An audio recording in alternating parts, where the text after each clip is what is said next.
ప్రకాశించే జ్యోతులను పోలిన వారై ఉంటారంటాడు. నిజమైన సేవకుడిని తెలుసుకున్నారు ఆ జ్ఞానులు. స్తోత్రం చెప్పాలి. ప్రతి దాంట్లో డూప్లికేట్ ఉంటుందండి. ఉంటుందంటారా? చెప్పంటమ్మా, ఉందా లేదా? చివరికి ఈ మధ్యకాలంలో చెప్పేవాళ్ళు తల్లి పాలలో కలిపి లేదని చెప్పేవాళ్ళు ఈ మధ్య డాక్టర్లు అది కూడా తాగొద్దు అన్నారు. తల్లికి హెచ్ఐవి ఉందనుకో, బిడ్డలకి ఏమి ఇవ్వకూడదు. చూసారా, ఆ బ్లడ్ లో ఏం కలిసింది? వ్యాధి ఏదో కలిసింది. కానీ అలాగునే నక్షత్రాలన్నీ కూడా ఆయనవి కాదు. స్తోత్రం చెప్పాలి. అంతే కదన్నా?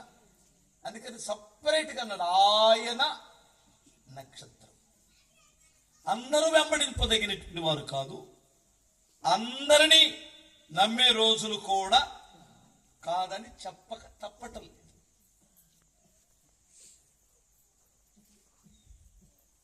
ఎలా చెప్పాలి మీకు? చాలా స్టార్లు ఉన్నాయి. సినీ స్టార్లు ఉన్నాయా? ఉన్నాయా? క్రికెట్ స్టార్లు. చివరికి మా పాస్టర్ గారు కూడా ఆ మ్యాచ్ వచ్చే రోజు ఇంట్లో నుంచి బయటికి కదలలేదంట ఒక ఆయన. అవసరమైతే కోట ఉంటే ఎవరికి ఒకటి అప్పు చెప్పి, అరే సహోదరుడు ఈరోజు నువ్వు చూసుకోరా, కోట మంచి మ్యాచ్ ఉందని చూస్తున్నాడు. పిచ్చి ముదిరింది. పొయ్యే కాలం దగ్గర పడిన వాళ్ళందరూ ఇంతే చేస్తుంటారు. ఏమనుకోద్దే, హల్లెలూయా. అలాగే మన ఇంటికి వస్తూ పోతున్న దైవజనుడు భక్తి గలవాడని నేను ఎరుగుదునన్నాడు కదా పాస్టర్ గారు. హల్లెలూయా. ఒక్కడే పోయాడు, ఇద్దరు వెళ్ళారు ఆ ఇంటికి. ఆయన శిష్యుడు గెహాజీ కూడా ఎప్పుడు వెళ్తాడు. అసలు అడిగింది కూడా ఆడే, ఏంటమ్మా మీ పరిస్థితి ఏంటని. అవంటది, ఏమండి మన ఇంటికి వస్తూ పోతున్న దైవజనుడు లూ కాదు, ఆ ఒక్కడ మాత్రం భలే భక్తి గలవాడండి, మన ఇంటి మీద ఇల్లు కడదామని చెప్పింది. ఈయన ఎందుకు అనలేదు నాకు అర్థం కాలేదు. ఆడు కూడా పాస్టర్ కదా. నెక్స్ట్ నాయకుడు ఎవరో గెహజే కదా, ఆడి గురించి ఎందుకు సాక్ష్యం లేదా? ఎంత పెద్ద మేధావో మనం అనుకుంటాం. విశ్వాసాలు అంత పిచ్చోళ్ళు రెండో లేరని. వీళ్ళు ఎరగనట్టే చూస్తున్నారు, కానీ ఆవిలిస్తే పేగులు లెక్క పెడతారు వీళ్ళు. మనం పిచ్చోళ్ళం అండి. మనం ఎంత తింటున్నామో తెలుసు. ఏమండి, అసలు మనం భార్య భర్తలు పాస్టర్ ఇంటికి వెళ్తే పాస్టర్ అమ్మ గారు లెవెల్ ఏంటో, ఆమె చూపుల్లో ఉన్న అర్థం ఏంటో కూడా చెప్తారు వీళ్ళు. చెప్పరా, పాస్టర్ గారు పర్వాలేదు కానీ నాకు ఇంత పాస్టర్ అమ్మ గారు అనిపించింది.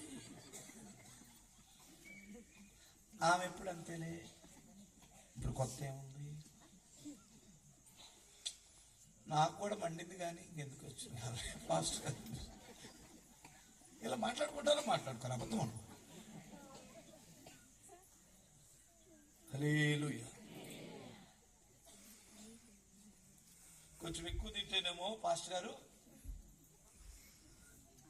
ఏందో, ఆ పాస్టర్ గారు నాయన కంచాలు తింటాడమ్మా అంటారా? ఒకవేళ వీళ్ళు ఎందుకు సరుక్కుంటారని అంత ముద్దు తిన్నాం అనుకోండి, మన బోటోళ్ళ ఇంట్లో ఎందుకు తింటాడే? తినేవాళ్ళ ఇంట్లో తింటారు. మన పేదవాళ్ళ ఇంట్లో ఎందుకు తింటారు? వాళ్ళకి నచ్చాలిగా. అమ్మమ్మమ్మమ్మమ్మ చంపేస్తారమ్మ తల్లులారా. అమ్మ కాదమ్మా, మాకంటే ఎక్కువ పాస్టర్ గారికి సోదరులమ్మ. స్తోత్రం చెప్పగలరా? హల్లెలూయా. ఆ స్కూల్కి వెళ్ళేవాడికి ఒకళ్ళు ఇద్దరు ఉంటారు టీచర్స్. మాకు 100 మంది ఉంటారమ్మా టీచర్స్. నిజం. ఎన్ని కళ్ళు, ఎన్ని కెమెరాలో. ఏనండి, మీరు చాలా మేధావు. ఆమె చక్కగా చెబుతుంది. మన ఇంటికి వచ్చే పాస్టర్ గారు ఒక్కడు మాత్రమే నాకు నచ్చాడు, అతను చాలా మంచి. ఆ రెండో వాడు ఎందుకు నచ్చలేదు చెప్పమంటారు పాస్టర్ గారు మాట్లాడుకుందాం. నా దగ్గర ముఖం అంటే ఉండదు. స్తోత్రం చెప్పాలి. ఈ పాస్టర్ గారు ఏమన్నాడంటే, ఆమెకి ఏమైనా అవసరం ఉందేమో అడగరా, మనకి ఇన్నిసార్లు భోజనం పెట్టింది, ఆమె ఇంట్లో చోటిచ్చింది తల్లి అని అంటే, సరేనన్నా అని కిందకి వెళ్ళాడు. అడిగాడు, అమ్మ పాస్టర్ గారు అడగమన్నారు, రాజుగారితో నేను మీకు రికమెండేషన్ చేయించి ఏదైనా సహాయం చేయమంటే చేస్తారు, ప్రార్థన చేస్తారు. చెప్పు తల్లి అంటే, బాబు మాకు ఈ అవసరం లేదండి, తినకూడదు, దేవుడు మాకు అన్ని ఇచ్చాడండి, బాగానే ఉన్నామండి, అవసరం లేదండి అని చెప్పింది. ఇంకా అదే మాట చెప్పాలి కదా, వెళ్ళి ఎక్స్ట్రా చెప్తున్నాడు. అక్కడికి వెళ్ళి ఆమె చెప్పాడు. ఏమిటంటే, అన్న వాళ్ళకి ఏం అవసరం లేదు అందుకని నా అంచనా ప్రకారం ఆమెకు పిల్లలు లేరన్నా అన్నాడు. ఇది బాగానే ఉంది, పాపం గ్రహించాడు. ఇలాంటి వివేకం కూడా ఉండాలి. వాళ్ళు చెప్పకపోయినా వాళ్ళ అవసరం ఏంటో తెలుసుకునే వివేకం దైవజనుడు కొనడం మంచిది. అంతవరకు సూపరు. వీడు ఇంకొక ఎక్స్ట్రా మాట మాట్లాడాడు. వాళ్ళ ఆయన ముసలోడు అన్నా, వీడి ఎగస్ట్రాలు కదా ఇవి, వాళ్ళ పర్సనల్ విషయాలు వీడికి ఎందుకు? వాళ్ళ ఆయన ముసలోడు అయితే నీకు ఎందుకు, కుర్రోడు అయితే నీకు ఎందుకు? ఏమండి నీకు ఆమె చెప్పిందా? మా ఆయన ముసలోడు అండి అందుకని పిల్లలు పుట్టట్లేదని నీకు చెప్పిందా? ఈ ఎక్స్ట్రా గాళ్ళు సేవకులయ్యి, అవును కదండి, ఈ ఎక్స్ట్రా గాళ్ళు అందరూ మారు మనసు లేకుండా సేవకులయ్యి సేవ సిగ్గు తెస్తున్నారు ఇప్పుడు. అందుకని నేను అందరినీ వెంబడించటం లేదు, ఆయన కొరకు ప్రకాశించే మండే సేవకుల్ని నేను వెంబడిస్తున్నాను అన్నట్లు ఈ జ్ఞానులు ఉన్నారు. ఖచ్చితంగా జ్ఞాన వివేకములు అవసరం. బిగ్గరగా స్తోత్రం చెప్పాలి. మూడో విషయం చెబుతాను నేను. జ్ఞానుల్లో ఉన్న అద్భుతమైన లక్షణం ఏమిటంటే, సమయమును పోనీయక దానిని సద్వినియోగము చేసుకుని అన్నాడు. అక్కడే అన్నాడు. వాళ్ళు కనిపించిన వెంటనే వాయిదాలు వేసుకున్నారా? వెంటనే బయలుదేరు. కొన్నిటికి సమయాన్ని అస్సలు వేస్ట్ చేయకూడదు. ఆలస్యం అమృతం కూడా విషంగా మారిపోయిందట, తెలుసా? ఆలస్యం అమృతం కూడా విషంగా మారిపోయింది.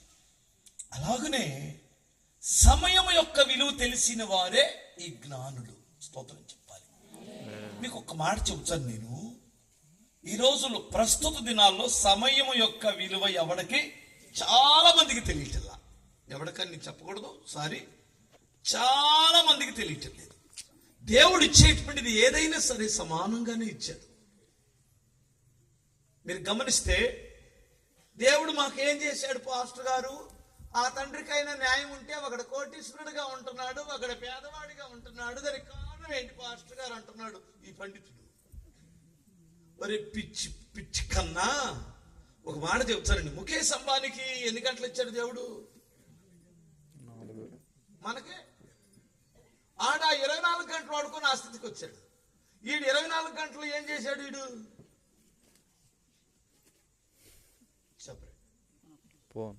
బట్ సమయాన్ని వాడుకోనే కదా కోటీశ్వరుడు అయ్యాడు. సమయం ఉంటే కదా మనం ఏం సంపాదించాలన్నా, ఏం సాధించాలన్నా, అదే టైం దేవుడు మనకు కూడా ఇచ్చాడు. నీ సమయాన్ని నువ్వేం చేస్తున్నావు? వాడు ఏనాడైనా ప్యాకాట్ దగ్గర కూర్చొని నీలాగా చెట్లలో కూర్చున్నాడు. ప్యాకాట్లో చెప్పరేంటమ్మా? హల్లెలూయా. సెల్ ఫోన్ తీసుకొని గూగుల్ నీ అంతసేపు జబర్దస్తిని చూశాడా? జోకులు చూశాడా? అసలు సమయం ఉందండి. 24 గంటలు చాలా జాగ్రత్తగా వాడుకున్నాడు. ఆ సమయాన్ని తీసుకొని వాళ్ళు ఆ స్థితికి వచ్చారు. స్తోత్రం. నేను ఊరికి ఎగ్జాంపుల్గా చెబుతున్నాను. ముఖేష్ అంబానీ సక్సెస్ అయినటువంటి వారు అందరూ కూడా సమయం యొక్క విలువ తెలిసిన వారు. హల్లెలూయా. ఫస్ట్ నీ జీవితం నాశనం అవడానికి కారణం ఏంటంటే సమయం విలువ నీకు తెలియదు. ఇది దేవుడు దొరికే సమయం అని నీకు తెలుసా? ఇది రక్షణ దొరికే సమయం అని తెలుసా? ఇది నీకు కృప దొరికి నువ్వు క్షమించబడే సమయం అని తెలుసా? ఇది పోయిన తర్వాత మారు మనసు పొందడానికి అవకాశమే లేని రోజు ఒకటి వస్తుంది. అమ్మ మీకు కూడా అర్థమవుతుందా తల్లులారా? హల్లెలూయా. ఒక చిత్రకారుడు 3 చిత్రపటాలు గీశాడు. ఏమిటంటే మూర్ఖులు ఎలా ఉంటారని. ఒకటేమో 500 రూపాయల నోట్ల కట్ట చించే ఒక మూర్ఖుడు, అదొక చిత్రపటం. ఇంకొకడు వచ్చిన వైడూర్యాలు సముద్రంలో విసిరి కొడుతున్నాడట, సరదాగా మాట్లాడుతున్నాడు, ఈడొక మూర్ఖుడు. ఇంకొకడేమో ఈరోజు చేయాల్సిన పని రేపు చేయడు, ఎల్లుండి కూడా చేయడు. సమయాన్ని వేస్ట్ చేసుకుని ఒక మూర్ఖుడు. వీళ్ళ ముగ్గురిని ఎవరికి ఫస్ట్ ప్రైజ్ ఇవ్వాలో అని మీరే నిర్ణయించమని ఇలాంటి పెద్దల దగ్గరికి తీసుకొచ్చారు. మీలాగే ప్రజలందరూ కూర్చున్నారు. వీళ్ళు బాగా ఆలోచించి అక్కడ బంగారు ప్రైజ్ ఉంది, ఎండు ప్రైజ్ ఉంది, మూడోది ఏదో అమౌంట్ ఏదో ఉంది. ఫస్ట్ ప్రైజు ఆ స్వాముడికి ఇచ్చారు. సమయం యొక్క విలువ తెలియనోడికే బంగారు ప్రైజ్ ఇచ్చారు. వీడు స్వాముడికి లీడర్ అని, మూర్ఖులకే మూర్ఖుడిని. రెండవది వజ్రాలుడికి ఇచ్చారు. మూడోది ఆ డబ్బు చింపినోడికి ఇచ్చారు. ఇప్పుడు ప్రజలతో చెబితే వాళ్ళకి నచ్చలా. ఏంటి సార్ అది, మీకేమో న్యాయం ఉందా? ఈడెలా పెద్ద మూర్ఖుడు అవుతాడు, వజ్రాలు పారేసినాడు కదా పెద్ద మూర్ఖుడు అన్నారు. అప్పుడు అయ్యో మీకు అర్థం కావట్లేదు, ఒకసారి వినండి అని వివరించారు పెద్దలు. అమ్మా, 100 రూపాయలు లేదంటే 500 రూపాయల నోట్ల కట్ట చింపినటువంటి వాడికి బుద్ధి వస్తే, జ్ఞానం వస్తే, మూర్ఖత్వం వీడితే ఏం చేస్తాడు? మరలా తిరిగి సంపాదించుకోగలడు. వచ్చిన వైడూర్యాలు సముద్రంలో వేసాడే, ఆడికి మూర్ఖత్వాన్ని విడితే కష్టపడి మళ్ళా తిరిగి వాటిని సంపాదించుకోగలడు. పోయిన సమయాన్ని తిరిగి అవ్వడం సంపాదించాడు. ఎంత పెద్ద మేధావైనా పోయిన తరుణాన్ని తిరిగి తీసుకోవాలి. 2023 మళ్ళీ మనకు వచ్చిందంటారా? 24 అన్న వచ్చిందా? చెప్పలేంటమ్మా. చూసారా, ఈ నెలలో ఈ సంవత్సరంలో ఎన్ని నెలలు వేస్ట్ చేసి ఉండొచ్చు, ఎంత దారుణంగా ఉండొచ్చు. దేవుడు ఎప్పుడు అన్యాయస్తుడు కాదు. అందరికి ఒకే సమయం ఇచ్చాడు. దాన్ని వాడుకోవడం చేత కావాలి. ఫస్ట్ దగ్గరగా స్తోత్రం చెప్పాలి. అర్థమవుతుందా తల్లులారా? హల్లెలూయా చెప్పగలరా? సమయం యొక్క విలువ తెలిసిన వారే జ్ఞానులు. మీరు అజ్ఞానుల వలె కాక జ్ఞానుల వలె ఉండుటకు జాగ్రత్త పడండి. స్తోత్రం చెప్పాలి. మత్తయి సువార్త 2:11 ఒక మాట చూడండి బ్రదరు.